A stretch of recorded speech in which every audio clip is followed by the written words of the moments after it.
All right, welcome to The Explainer. Today we're going to pull back the curtain on a secret framework that can totally unlock your business's growth.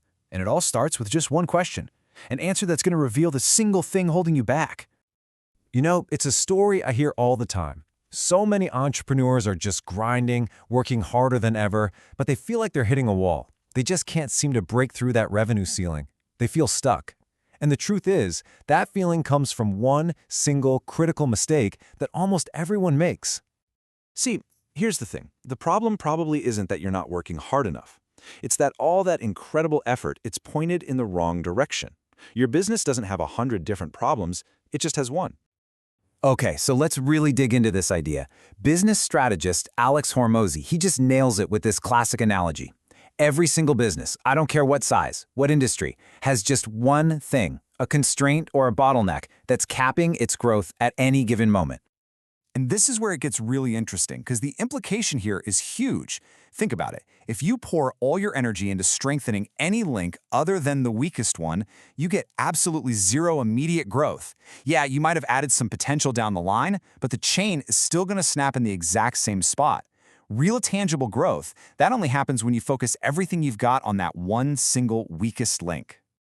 And this right here is exactly where so many businesses get stuck. They grow, and then bam, they hit this invisible wall. That's their constraint. And they could stay stuck there for months, sometimes even for years. Any real progress is just impossible until that one thing is found and fixed. Okay, so the million-dollar question is, how in the world do you find your true bottleneck? The crucial thing to remember here is that this can't be a guessing game, right? Wasting time and money on the wrong problem is, well, it's the definition of being inefficient. You absolutely need a system, a step-by-step process to diagnose where the real problem lies. And that's where this comes in. Hormozi developed a super simple, but man is it powerful, a diagnostic tool. You can think of it like a decision tree that forces you to go in a straight line to pinpoint the exact constraint in your business. It's all about finding that one weakest link. All right, let's actually jump into the framework. I want you to picture it like this. You're on a highway, and there are 6 exits. The rule is you have to follow the road in order, and you take the very first exit that describes your problem. No skipping ahead. You can't jump to exit 5 just because you think that's the problem.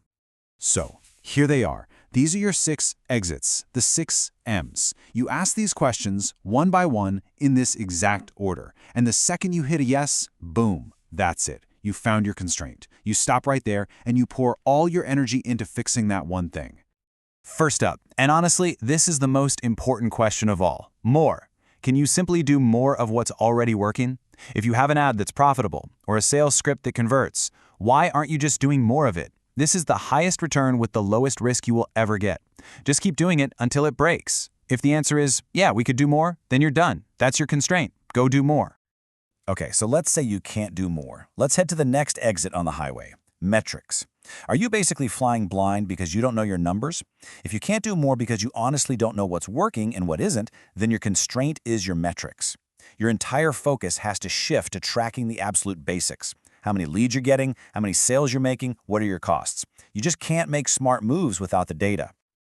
All right, so you've got your metrics dialed in, but you're still stuck. The next stop is market. People love to blame the market. My market is too small. But Hormozi points out this is almost never the real problem. I mean, unless you're trying to sell snowboards in a tiny town in the Sahara Desert, the market probably isn't your issue. For 99% of us, especially online, there are always more customers out there. Okay, so it's not the market. What's next? We look at your model. Is your fundamental business model the actual problem? This happens a lot if you've got crazy high customer churn. You know, a leaky bucket where customers just fall out as fast as you bring them in. Or maybe the business just wasn't built on a foundation that can scale to where you want to go. You can't build a skyscraper on the foundation of a 2-car garage, right? Now we are getting into the nitty-gritty. If your model is solid, but you still can't seem to scale up, the constraint is almost always money. But just saying you have a money problem is way too vague. It's not helpful. We've got to break that down even further. So which type of money problem is it really? Is it that your leads cost too much? That's an acquisition problem. Or maybe you're getting leads, but you're just not closing enough of them. That's a sales problem. Or maybe you close them, but you don't make enough from each customer. That's a lifetime value or LTV problem. Or is it that your cash flow is just too slow and you're always waiting to get paid? You have to figure out which of these four is the real issue before you can fix it. And finally, the last exit on our highway, manpower. If literally everything else is dialed in, you've got a great model, your economics make sense, cash flow is good, but you're still not growing, then the constraint is almost always people. You just don't have the right skilled people in place to do the work and take you to the next level. Okay, so now you have this amazing tool to find your number one problem. But then what? What do you actually do once you've found it? How do you attack it? Well, that brings us to the final and maybe most important piece of the puzzle, the rule of meaningful change. And the rule is deceptively simple.